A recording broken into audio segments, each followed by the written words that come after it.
ভারত এখন বর্তমানে হচ্ছে জঙ্গিবাদের একটি আশ্রয়স্থল হিসেবে ভারত পরিচিত হচ্ছে।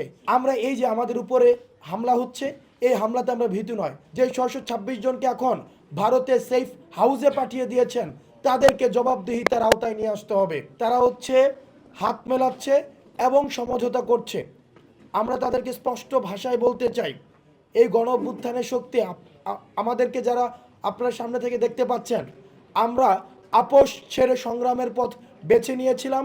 আমরা এখনো পর্যন্ত সংগ্রামে আছি। এই ফেসিবাদ বিরোধী, ফেসিবাদের সমূল উৎপাটন না হওয়া পর্যন্ত আমরা কখনোই আমাদেরকে আপোষে পাবেন না, আমাদেরকে রাজপথে পাবেন। দ্বিতীয়ত, আমরা ক্যান্টনমেন্ট থেকে যেই 626 জনকে বিদেশে পাচার করে দেওয়া হয়েছে, যারা ভারতে বসে এখনো পর্যন্ত বাংলাদেশ বিরোধী ষড়যন্ত্র করতে চাচ্ছে, এই 626 জনকে যারা সীমান্ত পাড়ি দিয়ে যে প্রশাসন বা যারা দায়িত্বপ্রাপ্ত যারাই ছিলেন, যে 626 জনকে এখন ভারতে সেফ হাউসে পাঠিয়ে দিয়েছেন, তাদেরকে জবাবদিহিতার আওতায় নিয়ে আসতে হবে।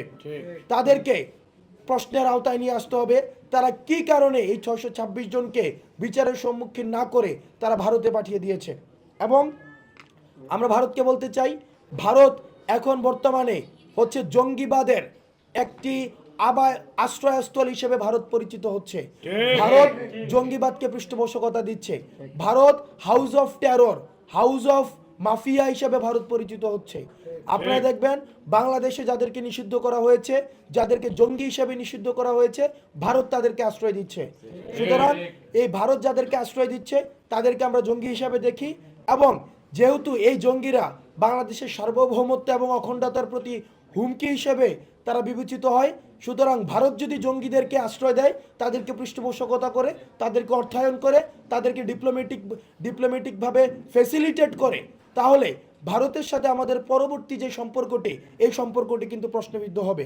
কারণ আমাদের দেশের অখণ্ডতা এবং সার্বভৌমত্বের হুমকি যারা হয়, তাদেরকে ভারত হচ্ছে বন্ধু হিসেবে বিবেচিত করছে। সুতরাং ভারতের রাষ্ট্র কাঠামোকে আমরা বন্ধু হিসেবে বিবেচনা করব কিনা, সেটি এখন প্রশ্ন করার সময় এসছে। সুতরাং ভারতের উচিত এই যারা হচ্ছে জঙ্গি, তাদেরকে ফেসিলিটেট না করে 5ই আগস্টে জনগণের সিদ্ধান্তে যে সরকারটি গঠিত হয়েছে, গণ অভ্যুত্থানের যে সরকারটি গঠিত হয়েছে, সেই সরকারের সাথে এবং জনগণের সাথে সম্পর্ক ডেভেলপে জোর প্রদান করা। আমাদের অ্যাডমিনিস্ট্রেটিভ রিফরমেশন প্রয়োজন। আপনারা জানেন গত 16 বছর ধরে আমাদের এই অ্যাডমিনিস্ট্রেশনের একদম প্রাথমিক পর্যায় থেকে, মাঠ কাঠামো থেকে সচিবালয় পর্যন্ত, সর্বোচ্চ কাঠামো পর্যন্ত অ্যাডমিনিস্ট্রেশনের পদে পদে স্বৈরাচারের দূষর, স্বৈরাচারের সুবিধাভোগীরা, যারা সুবিধাভোগী, তারা হচ্ছে সেখানে আখড়া বানিয়ে বসেছে। আমাদের শুধুমাত্র হাসিনার পতন হয়েছে, কিন্তু তার মুরিদ যারা রয়েছে তারা কিন্তু এই ক্ষমতা কাঠামোর স্তরে স্তরে তাদের অবস্থান তারা রেখেছে এবং মিডিয়ার মধ্যেও তাদের সরব অবস্থান রয়েছে। এই অন্তর্বর্তীকালীন সরকারের দায়িত্ব হবে এই অ্যাডমিনিস্ট্রেটিভ রিস্ট্রাকচারের মধ্য দিয়ে এই ফেসিবাদের যারা দালাল, ফেসিবাদের যারা পৃষ্ঠপোষক, তাদেরকে চাকরিচ্যুত করার মধ্য দিয়ে নতুন নিয়োগ সার্কুলার চালু করে, যারা ফেসিবাদের পক্ষের শক্তি ছিল, যারা হচ্ছে ফেসিবাদের বিপক্ষে শক্তি ছিল, ফেসিবাদের যাদের লড়াই এবং সংগ্রামের যাদের হচ্ছে অভিজ্ঞতা রয়েছে এবং মেধার ভিত্তিতে তাদের নিয়োগ কার্যক্রম করে আমাদের অ্যাডমিনিস্ট্রেটিভ রিফরমেশন প্রয়োজন।